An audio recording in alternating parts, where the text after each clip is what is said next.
મધ્ય પૂર્વમાં વધતા તણાવ વચ્ચે દુબઈ અને અબુધાબીમાં ફસાયેલા ગુજરાતીઓ સુરક્ષિત રીતે વતન પરત ફર્યા છે। લગભગ 200થી વધુ યાત્રીઓને ખાસ વ્યવસ્થા દ્વારા ભારત લાવવામાં આવ્યા હતા। આ તમામ યાત્રીઓ નડિયાદ સ્થિત BAPS સ્વામિનારાયણ સંસ્થા મંદિર ખાતે સુરક્ષિત રીતે પહોંચતા પરિવારજનોમાં રાહત અને ખુશીનો માહોલ જોવા મળ્યો હતો। મળતી માહિતી મુજબ મહિલા, પુરુષો અને બાળકો સહિત 200થી વધુ ગુજરાતીઓ દુબઈ અને અબુધાબી વિસ્તારમાં ફસાઈ ગયા હતા। ત્યાં વધતા તણાવને કારણે બોમ્બ ધડાકાના અવાજો અને આકાશમાં ઉડતા ધુમાડાના ગોટે ગોટા જોઈને યાત્રીઓ ભયભીત થઈ ગયા હતા। યાત્રીઓના જણાવ્યા મુજબ દુબઈમાં પરિસ્થિતિ ખૂબ જ ચિંતાજનક લાગતી હતી અને સતત ધડાકાના અવાજો સાંભળવા મળતા હતા। આ પરિસ્થિતિ વચ્ચે યાત્રીઓને સુરક્ષિત રીતે પરત લાવવા માટે યોગી ઓવરસીઝ અને BAPS સ્વામિનારાયણ સંસ્થા મંદિર મેનેજમેન્ટ સંકલન સાધ્યું હતું। સાથે જ યુનાઇટેડ અરબ એમિરેટ્સ સરકાર સાથે વાતચીત કરીને ખાસ વ્યવસ્થા ઊભી કરવામાં આવી હતી। ત્યારબાદ એર અરેબિયાના વિમાન દ્વારા યાત્રીઓને શારજહાથી મુંબઈ પહોંચાડવામાં આવ્યા।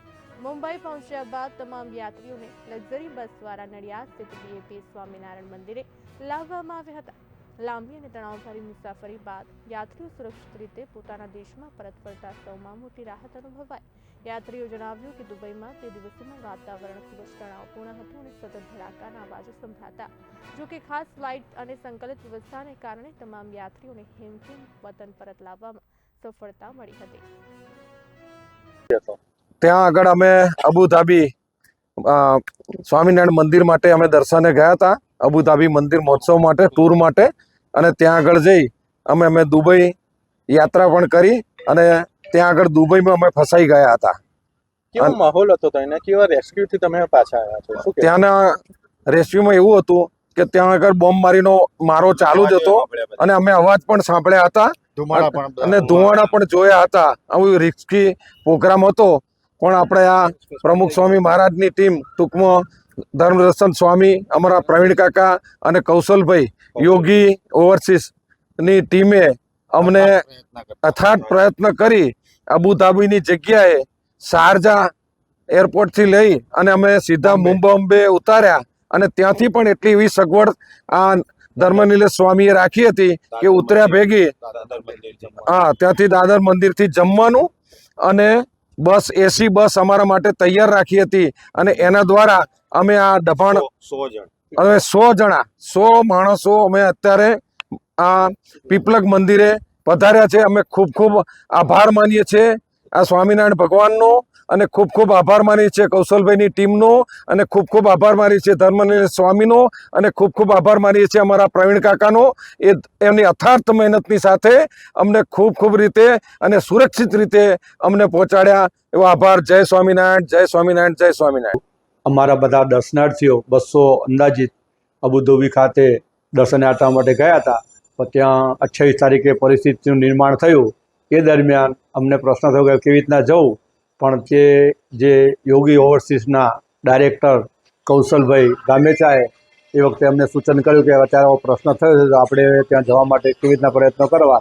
તો એ દરમિયાન કૌશલભાઈએ આ ત્યાંની ગવર્મેન્ટ સાથે, પછી આપણી એમ્બેસી સાથે, અને જે આપણે ટૂરના મેનેજમેન્ટ લઈને આપણે પ્લેનમાં કેવી રીતના જવું, તો એર અરેબિયા સાથે પણ સંકલન કરી ને બધું જેમ બને એમ જલ્દી બધા જે 200 યાત્રિકો હતા એ આપણા ઇન્ડિયામાં પરત નિર્વિઘ્ને પહોંચી જાય એના માટે એને સતત પ્રયત્ન કર્યા। ઈમેલ દ્વારા પણ જાણ કરી, બધી કન્ડિશનોની પણ જાહેરાત કરી કે અમે આ કન્ડિશન મારફતે આવી રીતના ગમે તે અમે ઇન્ડિયા માટે ઉતરવા માટે અમે તૈયાર છીએ, આપ અમને સહકાર આપો।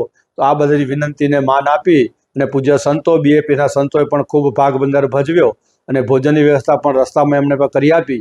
તો આ કાર્ય નિર્વિઘ્ને પાર પડ્યું અને સાથે સાથે એર અરેબિયાના જે સંચાલકો હતા એમને પણ ખૂબ સહકાર આપ્યો।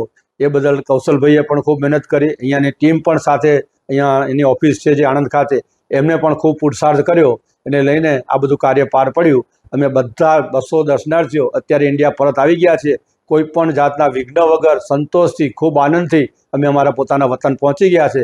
તો આ વતનમાં પહોંચ્યા બદલ અમે યોગી ઓવરસીઝની ટીમ તથા BAPS સ્વામિનારાયણ સંસ્થાના સંતોનો અમે ખૂબ ખૂબ આભાર માનીએ છીએ। અમે 25 તારીખની ટૂરની અંદર અબુધાબી દર્શન અને દુબઈ માટે ગયા હતા। 4 દિવસ, આમ તો 5 દિવસ અમે સરસ મજાનો લાભ મળ્યો। પછી 5મા દિવસથી ત્યાં યુદ્ધનું જે વાતાવરણ થયું એની અંદર અમને હોટલ ઉપર તો કોઈ પ્રશ્ન લાગતો જ નહોતો. અમે દુબઈ સિટીની અંદર પણ ફરી શકતા હતા, પણ પછી ધીમે ધીમે ત્યાં પબ્લિક પ્લેસ બંધ કરવામાં આવ્યા. પણ અમે હોટલ ઉપર એકદમ સેફ હતા. પણ જ્યારે આવી પરિસ્થિતિ થઈ કે ભાઈ એરપોર્ટ્સ બંધ થઈ ગયા છે, તો અમને થોડુંક ટેન્શન થવા લાગેલું કે ભાઈ અમે હવે ઘરે ક્યારે જઈશું, કેમ ના જઈશું. પણ અહીંથી જે સંતો, અહીંથી ત્યાંની દુબઈ ગવર્મેન્ટ, ઇન્ડિયન ગવર્મેન્ટ જેનો સપોર્ટ, અને એ મહારાજ સ્વામીનો ખાસ તો સપોર્ટ આપણે કહીએ કે આ રીતે જે સુવિધા થઈ, આમાં યોગી ઓવરસીઝે પણ એમનો બહુ જ મોટો રોલ ભાગ ભજવ્યો છે. તો બધાના સપોર્ટથી, સહિયારા સપોર્ટથી અહીંયા આગળ અમે આજે નડિયાદ મંદિરે આવી ગયા છે સહી સલામત. જય સ્વામી. અમે નડિયાદથી અબુધાબી ફરવા ગયા હતા. ત્યાં અમે અમારા 6 દિવસનું ટૂર હતું, એમાં 5 દિવસ અમે ફર્યા. એક દિવસ નતું ફરવા મળ્યું, ત્યાં વધારે પડતી માહોલ સર્જાયો હતો. ને ત્યાં ડ્રોન પડતા હતા, ડ્રોન પણ અમને એક બે સંભળાયા હતા. ને બીક જેવો માહોલ તો બહુ જ હતો, પણ અમને કોઈ યોગી ઓવરસીઝ કૌશલ સર અમને ખબર પડવા દેતા નતા અમને. ને બહુ મજા આવી ગઈ. ને અમે એક જ દિવસ ફરવાના હતા કે અમે બુજ કલીચા ગયા, ત્યાં જ પડતો ને અવાજ સંભળાયો. અમે ધોળા સળગતા બી જોયા કે ત્યાં સળગતું હતું, પણ અમને શું કીધું કે સળગ્યું છે. એટલે બહેનોને બહુ હા થઈ જાય એના માટે બહુ પેલું ના કર્યું. પણ પછી રૂમ પર આવે ત્યારે કીધું કે શું પડ્યું, ડ્રોન પડી ત્યાં એના લીધે અવાજ થયો હતો અને સળગતું હતું. આ બધું જોઈને તમને કેવો અનુભવ થયો હતો ત્યાં? તો બીક તો લાગતી હતી ત્યાં, પણ સાલી પબ્લિક ત્યાંની એવી ફરતી હતી ને, તો એમ કઈ આપણને લાગે નહીં. સાધન એટલા ફરે, પબ્લિક એટલી ફરે ને મીના બજારમાં પબ્લિક ખરીદી એટલી કરવા જાય, તો આપણને થાય કે આટલા સાધન ફરે છે, કઈ બીક કેમ નહીં લાગતી કોઈને એમ. પછી તો અમે બધા બિંદાસથી ફરતા હતા, પણ અવાજ સંભળાતો હતો એટલે બીક તો લાગતી હતી. પણ તો શું, યોગી યુનિવર્સિટી ટીમ આપણી જોડે હતી ને, એટલે ખબર પડવા જતા નતા. અમારી હોટલ બહુ દૂર હતી, અમારી 15 કિલોમીટર દૂર જ ડ્રોન પડ્યું હતું. 15 કિલોમીટર દૂર જ હોટલની. પણ અવાજ બી સંભળાય તો અમને બધાને.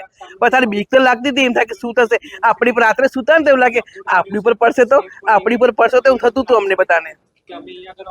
પછી કે કોણ રેસ્ક્યુ થી તમે પાછા અહીં નડિયાદ આવ્યા? અમે કૌશલ સરથી પાછા આવ્યા. એમને છે ને, અમને 4 બેચો હતી ત્યાં આગળ.